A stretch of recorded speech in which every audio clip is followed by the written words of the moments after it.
किसान साथियों राम राम। आशा और उम्मीद करता हूं कि आप सब ठीक ठाक होंगे। साथियों, शाम को जो शाम लाइव 6 बजे से 7 बजे से सेशन चलता है, प्रोग्राम चलता है, उसमें व्हाट्सएप पर और फ़ोन के माध्यम से काफ़ी किसानों के प्रश्न आ रहे हैं कि गेहूं के बारे में आज वीडियो आप क्यों नहीं बनाते, गेहूं के बारे में पूरी डिटेल क्यों नहीं देते। साथियों, आज मैं आपको गेहूं के बारे में पूरी डिटेल देने जा रहा हूं। आप गौर करके सुन लेना, क्योंकि आंकड़े लेने में समय लगता है, पता लगाने में भी समय लगता है, और जो फंडा चल रहा है, जो आपके साथ धोखा हो रहा है, आपके गेहूं के भाव दबाने की कोशिश की जा रही है, उसका पता लगाने में भी समय लगता है। यह जानकारी आपको होनी चाहिए। मैंने तमाम डाटा इकट्ठा करके आपको इस गेहूं के ऊपर वीडियो देने की भरपूर कोशिश की है। इसीलिए कहता हूं, सच्चाई सुननी है तो किसान पक्ष में इस चैनल के साथ सब्सक्राइब करिए। अड़ंगा फड़ंगा सोशल मीडिया के ऊपर अनेक तरह की जो चीज़ चल रही है, उसके हिसाब से ये इस जागरूकता रूपी अभियान के ऊपर कोई वीडियो अपलोड नहीं किया जा रहा।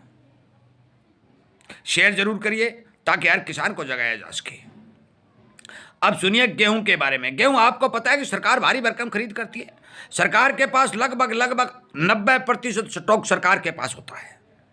परंतु ये फंडा क्या है, ये मैं आपको समझाने जा रहा हूं। सुनिए, गेहूं के हमारे देश के अंदर प्रतिदिन 2610 लाख किलो गेहूं की खपत होती है। थोड़ी ध्यान करने वाली बात है। सुनिए, 2610 लाख गेहूं प्रतिदिन हमारे देश में लगती है।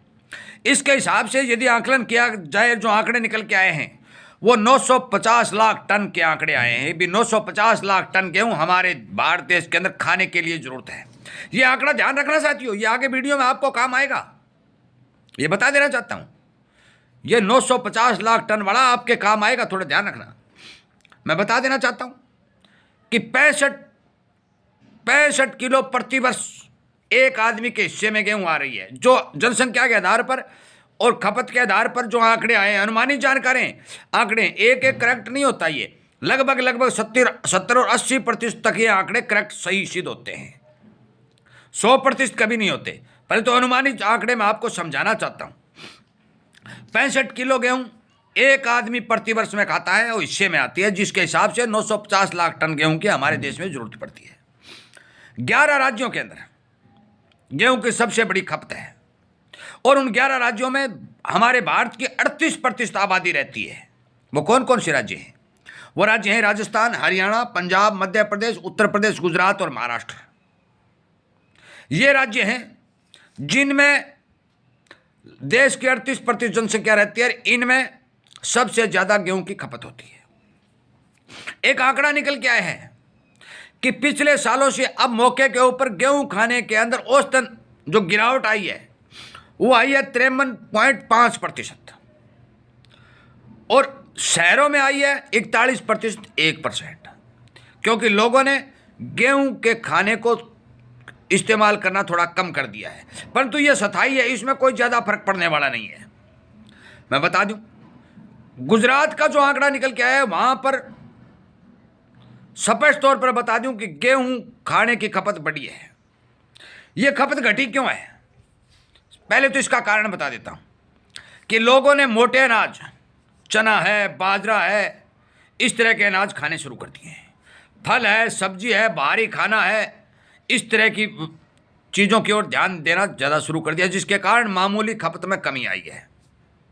परंतु एक बात मैं आपको पहले बताई थी कि 950 लाख टन गेहूं की खपत होती है, और 11.5 और 12 लाख टन का जो उत्पादन, नहीं हाँ 1200, 1150 और 1250 लाख गांठ का जो उत्पादन हमारे भारत में हो रहा है, 11-12 गांठ, 100 लाख। हिसाब करिए कि 200 से 250 लाख टन गेहूं हमारे देश के अंदर ज्यादा पैदा हो रहा है। जो आंकड़ा निकल के आया, मैंने आंकड़ा आपको वीडियो के हिसाब से दिया अभी। जब 300 लाख टन गेहूं हमारे देश के अंदर ज्यादा पैदा होती है, तो फिर सरकार इसके निर्यात के ऊपर बैन क्यों लगाती है? एक बात स्पष्ट सामने देख लो, सुन लो, यह सच्चाई है।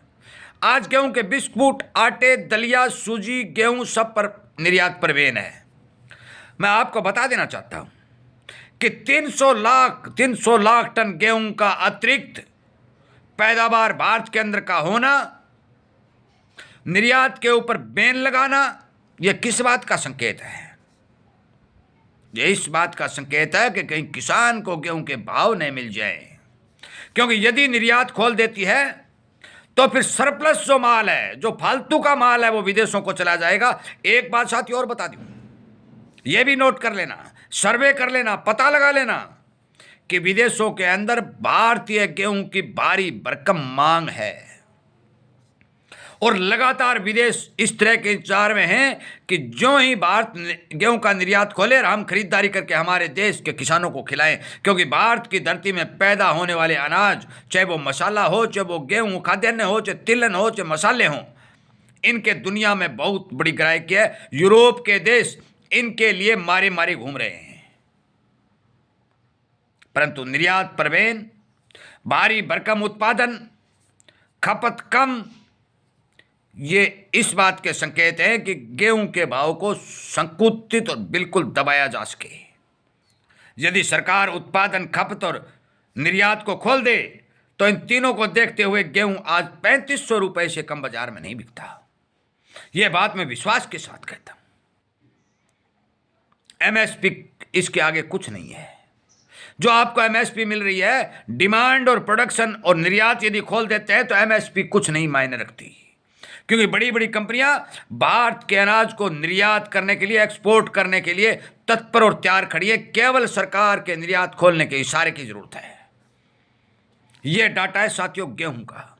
आप कहते हैं कि वीडियो नहीं बनाते, भाई वीडियो तो तब बनाया जाए जब कुछ न कुछ सरकार इसके ऊपर विचार करे। जब सरकार ये चाहती है कि हमारे 300-400 लाख टन सरप्लस माल को भारत के अंदर सड़ाया जाए, भारत के अंदर गलाया जाए, तो फिर वीडियो बनाने और आवाज उठाने से फायदा क्या होगा? मैं आपसे विनय निवेदन करता हूं कि मेरी इस आवाज को सरकार, सरकारी अधिकारियों, नुमाइंदों तक पहुंचाने की कोशिश करें कि आपके अपने एजेंसियों के आंकड़ों के हिसाब से जो भी उत्पादन का आंकड़ा, सरप्लस माल जो गेहूं का है, उसको देखते हुए आप निर्यात बैन को हटाने का काम करें, ताकि आपके मित्र, प्यारे भाई बंधु, रिश्तेदार, जो किसान साथी हैं, जो व्यापारी गेहूं के दलिया, आटा, मैदा, सूजी का जो भी धंधा कर रहे हैं, उन्हें 2 पैसे का फायदा और देश की तरक्की हो। जब निर्यात बाहर जाएगा, देश का एक्सपोर्ट बढ़ेगा, देश का व्यापार घाटा घटेगा और हर देश को फायदा होगा, हर किसान को फायदा होगा, हर मजदूर, व्यापारी और दुकानदार को फायदा होगा। साथियों, यदि मेरी बातें सच्ची लगती हैं, ठीक लगती हैं, तो इस चैनल को सब्सक्राइब करके इसके साथ जुड़िए, ताकत दीजिए, सोशल मीडिया पर इस अभियान को सफल बनाइए और जन जन तक शेयर करके इन आंकड़ों के बारे में उन्हें जानकारी देने का काम करिए। इन्हीं बातों के साथ उम्मीद करता हूं कि आपको जरूर इस बारे विचार करना चाहिए और इस सोशल मीडिया रूप के ऊपर इस जागरूकता रूपी अभियान चैनल को सफल बनाने के लिए अपना योगदान देना चाहिए। जय हिंद।